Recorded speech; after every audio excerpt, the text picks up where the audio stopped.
Jadi berapa komposisinya? Kalau kita sekedar melihat resep itu belum tentu betul. Halo, selamat datang di acara Nutri Podcast kita yang ini bisa dibilang kayak season kedua ya, karena topiknya baru, studionya juga baru ya kan. Dan kali ini teman-teman healthy people Nutri Podcast kita, saya udah kedatangan seorang tamu nih, seorang rising star. Halo Bu Win. Halo. Ya, kenapa aku sebut Bu Win tuh rising star? Karena tuh kalau kita nih Bu Win di sosial media, Facebook, Instagram, ada Bu Win tuh viewersnya, commentsnya itu langsung nanjak kayak gunung Himalaya Bu Win.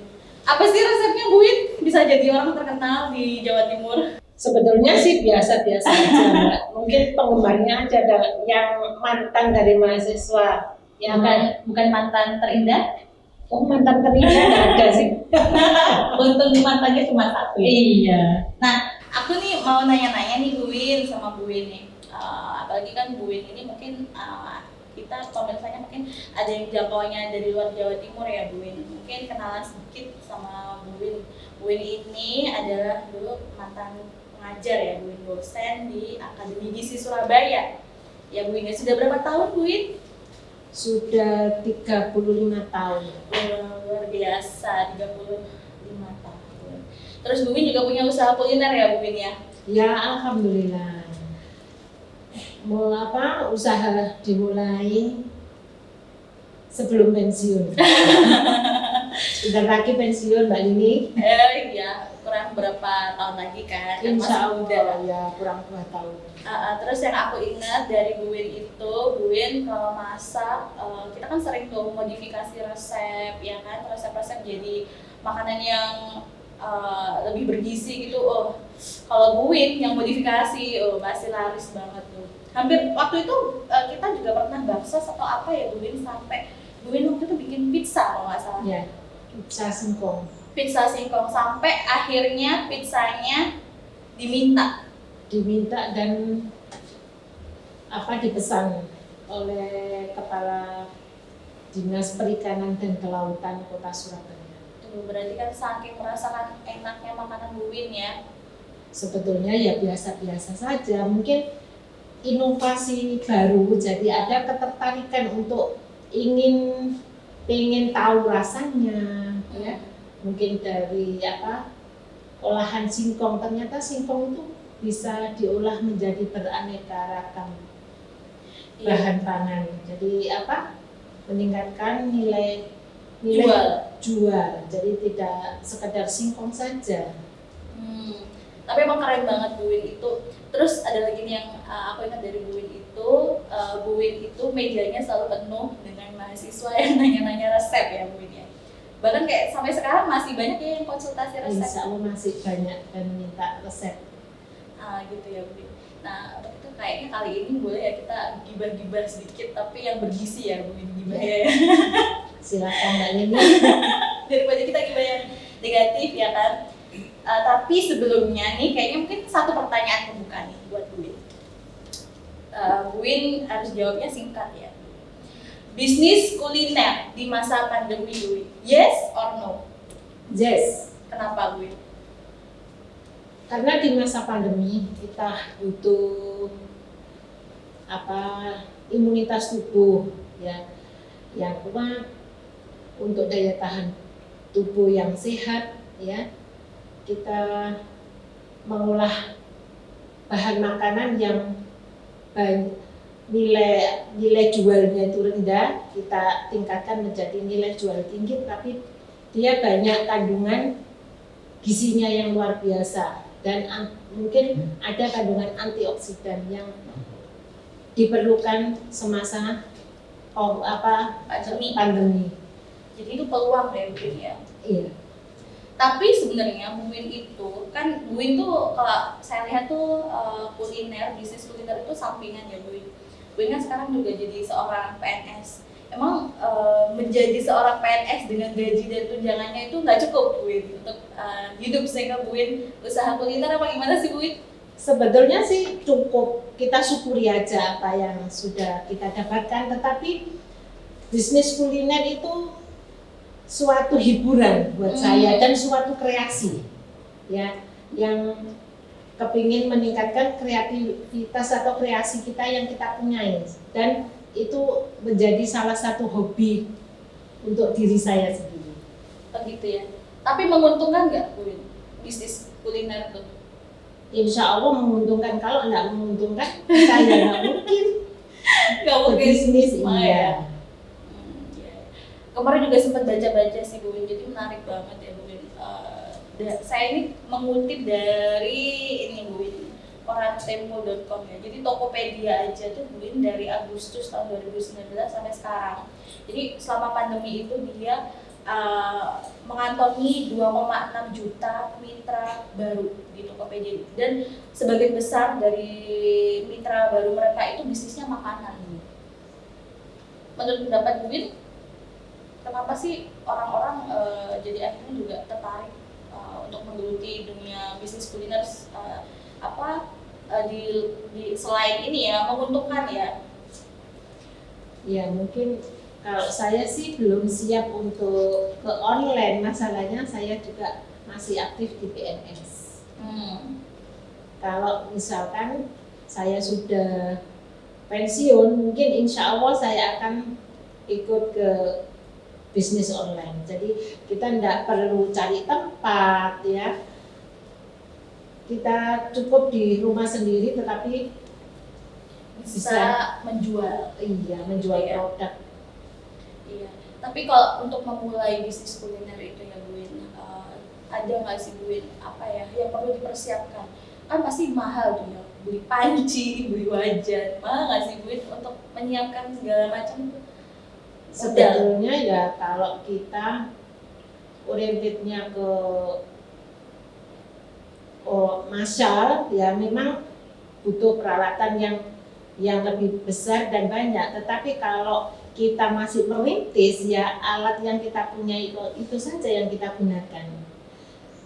Kalau kita sudah mendapatkan profit yang gede itu ya sedikit nambah gitu ya. Ya alat yang memang kita urgent ya yang perlu penting sekali untuk kegiatan mengolah makanan ya kita beli. Jadi secara bertahap lah, tidak langsung kalau banyak. Masalahnya kalau nggak ada modal ya kita pergunakan alat seadanya tetapi yang bisa menunjang kegiatan pengolahan. Tapi minimal alat apa sih Bu Win yang harus dipunyai? Kompor udah pasti dong. Kompor ya pasti, wajan minyak sudah gas. ada. Atau arang ya kan kalau mau bisnis rabi ya kan? Ya kalau kita bisnisnya ke kuliner ke makanan ya bisa aja. Kalau arang itu sekarang sih jarang dipergunakan mungkin Mbak ya karena ada zat karsinogeniknya ya jadi kita lebih aman. Sekarang ada kalau kita mau membakar ya di atas kompor dengan peralatan yang mungkin dari baja atau yang dari marble. Itu yang aman ya? Iya, jadi kita bebas dari asap. Oke, berarti minimal punya kompor sama wajan dan ya. Mahal nggak Bu Win? Insya Allah kita ya, saya rasa sudah punya lah kalau kita sudah berumah tangga yang lama. Kalau yang masih mantan-mantan baru ya mantan-mantan baru nih. Iya. Saya. Oke. Gimana Bu Win? Jadi ya itu tadi lah minimal ya Bu Win. Minimal. Oke. Nah terus nih Bu Win ya, bisnis kuliner itu tadi kita udah mulai ngomongin alat nih. Setelah kita punya alat, nah terus apa lagi sih Bu Win yang harus kita pikirkan? Konsumen Mbak ini. Konsumen ya. Kalau Bu Win sekarang konsumennya banyak ya kayaknya petugas dari puskesmas kayak Iya, insya Allah ya ada kebetulan di kantor anak saya, jadi di puskesmas Kebonsari sama di kantor ITS alat kedokteran itu Mbak. Itu cateringnya dalam bentuk apa Bu Win? Cateringnya dalam bentuk box, ya, nasi kotak, box. nasi box, Kemudian kalau yang di puskesmas itu makanan keluarga, jadi makanan ya untuk keluarga. Jadi paketannya itu pesannya berapa porsi gitu, satu keluarga misalkan 4 orang, ya 4 orang 4 porsi 3 kali makan gitu.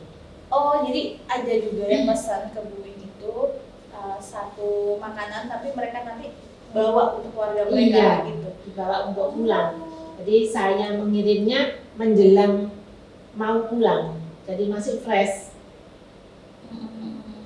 Berarti ada sayur, ada lauk. Ya makanan gitu lengkap, jadi makanan gizi seimbang. Oke. Iya. Jadi kalau kita tadi balik lagi nih, udah tahu konsumennya. Kayak misalnya mungkin kalau di puskesmas kata mereka orang yang sibuk, akhirnya kita mikirnya bikin makanan yang makanan utama ya, yang mereka mungkin nggak bisa beli di luar, nggak punya waktu kan beli gitu Iya. ya. Mungkin juga dilihat Mbak Lini, kebetulan saya backgroundnya ahli gizi. Ya, mungkin melihatnya dari sana juga sudah tahu personalnya, kemudian tahu siapa saya juga keadaannya, jadi hygiene sanitasinya untuk bahan-bahannya itu sudah percaya. Jadi ternyata dari hasil yang sudah sering dipesan itu anak-anaknya menjadi gemuk karena suka makan, senang makan, jadi makannya itu lebih iya. Ternyata kalau saya libur itu manda enak, nggak seperti yang iya. Alhamdulillah dari konsumen itu penilaiannya seperti itu sih. Gitu ya. Jadi kita juga ngikutin permintaan dari konsumen. Iya, gitu ya. mengikuti permintaan. Saya memang nggak pernah membuat hari ini menunya apa. Jadi siapa yang Mbak Lini di-share-kan di grupnya itu biasanya siapa yang pesan duluan semua itu mengikuti. Nah, tapi kalau kayak gitu berarti Bu Win ada nggak tenaga pembantu Bu Win yang nyiapin semuanya? Perlu nggak sih kalau di awal-awal? Ya ada Mbak Lini. Ada ya? Ada, kebetulan 2 orang. Jadi saya yang tetap untuk membuat bumbu-bumbunya tetap saya, tetapi nanti pengolahannya itu ada 2 orang Yang membantu ya? yang membantu. Termasuk kurir? Ada kurir? Termasuk kurirnya. Oke. Nah, tadi tuh ngomongin makanan enak ya. Ngomongin makanan enak, Bu Win, sebenarnya tuh gimana sih tipsnya kita bikin makanan yang enak? Katanya sih mitosnya ya, orang tuh masak enak itu tangannya beda, bener nggak sih Bu Win? Sebetulnya tidak sih. Enggak ya? Terus Tergantung gimana? kita membuat komposisinya. Ya, kalau kita sudah kompeten di bidang kuliner, bumbu, misalkan kita membuat bumbu, jadi sudah tahu komposisinya seperti apa, yang mau diolah berapa kilo atau berapa banyak. Jadi kita sudah punya standar bumbu. Standar bumbu itu diperolehnya dari apa? Standar bumbu kalau saya Mbak Lini, standar bumbu saya peroleh dari Trial and error atau? Iya, dari uji coba yang sudah pernah saya jalankan. Jadi itu yang menjadi panduan. Jadi komposisinya itu saya sudah punya standar resep untuk bumbu-bumbu. Kebetulan saya juga membuat bumbu instan yang no MSG dan no pengawet. Itu berarti juga bumbunya sendiri juga bisa dibisnisin ya, Bu Win ya? Insya Allah bisa. Wah, berarti banyak peluangnya ya, Bu Win ya. Membuat bumbu tapi yang nggak ada MSG-nya. Iya, dan pengawetnya. Pengawet, iya. Berarti kalau gitu ya kita juga harus pikirin masa simpan ya, Bu Win. Iya, kalau masa simpan ya harus di freezer. Kalau di suhu ruang itu 3 hari Bumbu atau apa? bumbunya. Oke, menarik gitu ya. Iya. Dan sebab itu kan harus kita uji coba. Fungsinya uji coba biar kita mendapatkan standar. Wajib ya berarti uji coba. Mestinya itu wajib. Kalau saya sih senang membuat inovasi-inovasi baru. ya, apalagi bahan makanan lokal ya yang kurang diminati oleh masyarakat biasanya, sehingga dia mempunyai nilai jual yang tinggi. Uji cobanya nih ke siapa biasanya Buin? Ada nggak orang yang menurut Buin tuh penting banget pendapatnya, sehingga Buin kalau mau bikin resep, Buin harus uji coba ke orang itu? Atau keluarga atau siapa? Biasanya sih keluarga sebelum ke masyarakat atau ke khalayak umum, itu biasanya keluarga. Dan teman-teman di kantor kayaknya iya sampai saking seringnya kita makan makanan yang Buin tuh sampai kita kadang request ada sempol ya Buin, sempol ayam ya Buin. Iya, yang sudah dimodif dengan sayur. Nah itu loh. Jadi nanti kita coba deh serap ilmunya ya Buin. Gimana sih caranya mix and match bahan makanan, itu kan nggak mudah tuh. Ayam ketemu sayur jadi sempol, kalau kita nggak pinter-pinter modifikasinya bisa-bisa rasanya ambiar ya Buin ya. Iya. Kalau kita mau menghasilkan taste yang benar terasa ayamnya, ya kita lihat kita menjualnya ya memang beda dengan yang komposisi yang biasanya dijual dengan harga murah. Jadi itu komposisinya pasti lebih banyak tepungnya. Kalau kita memang kita tambahkan di situ, kita modifikasi komposisinya itu lebih menonjol ke ayamnya, tentunya harganya berbeda dengan yang. Tapi saya kira ya selisih sedikit tapi aman, no MSG juga. Oke, nah itu tadi menarik nih Win. Jadi kalau misalnya kita mau cari tahu nih dari Win, ada banyak sebenarnya resepnya ya Win ya? Banyak sekali Pak. Oke, tapi kayaknya ini Bu Win ini udah siapin ada apa aja Bu Win hari ini? Kebetulan saya hari ini mengolah